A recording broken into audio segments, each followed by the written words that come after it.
This just in, you are looking at obviously a very disturbing live shot there. That is the World Trade Center, and we have unconfirmed reports this morning that a plane has crashed into one of the towers of the World Trade Center. The CNN Center right now is just beginning to work on this story, obviously calling our sources and trying to figure out exactly what happened, but clearly something relatively devastating happening this morning there on the south end of the island of Manhattan.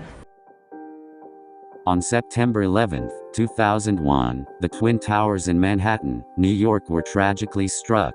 Just under 3,000 lives were lost that day and over 6,000 people were injured. Although news outlets may have you believe that the mastermind behind these attacks was Osama bin Laden, the former leader of Al-Qaeda, you would be wrong. Every day, more and more evidence has come to light about what really happened on that day. Today, you will find out the truth.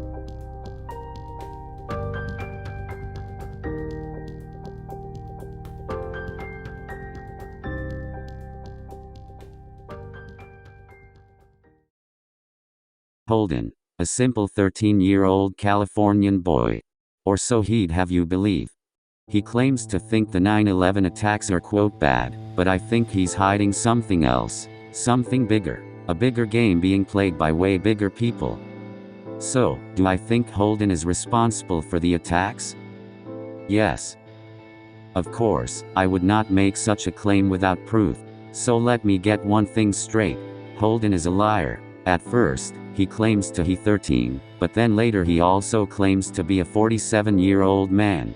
Just right here, he uses quotation marks around the word pretended. In this context, we can take this as him being sarcastic about pretending, implying that he is in fact a 47-year-old man in real life. While he may have aged up in this time, it is still valuable evidence as it proves that Holdin was very well alive for the 9/11 attacks.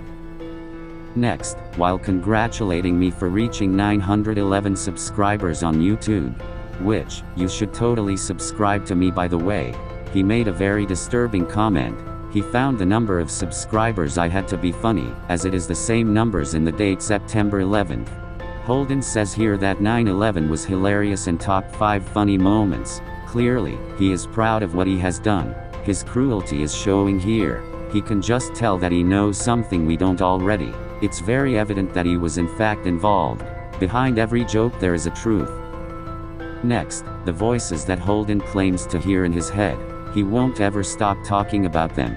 So I looked up, what is the cause for auditory hallucinations? The most plausible cause that stood out to me was anxiety. Perhaps he is scared of getting caught. Maybe he has major regret of what he has done. He says the voices encouraged him to do awful things, which very well could in fact be 9/11. Maybe he did it in hopes that the voices would leave, but they had only gotten worse. The final piece of evidence I have gathered is the most valuable. Just take a look for yourself. I asked him the simple question, was he involved? His response was filled with fear. He replied saying quote, "Some may say that I played a crucial role planning the infamous terror attacks." Instead of hiding himself and lying to me, he made the bold decision to say this. He knows his cover is going to be blown soon enough. He was very straightforward with me and very much implying that he was in fact the mastermind behind in the September 11th attacks on the World Trade Center. I think this is enough evidence to come to the conclusion. So, who did 9/11? Holdin. Thank you all so much for watching. If you couldn't tell, my life is at risk just posting this video. Please make sure to smash like and subscribe to keep me alive. Thank you.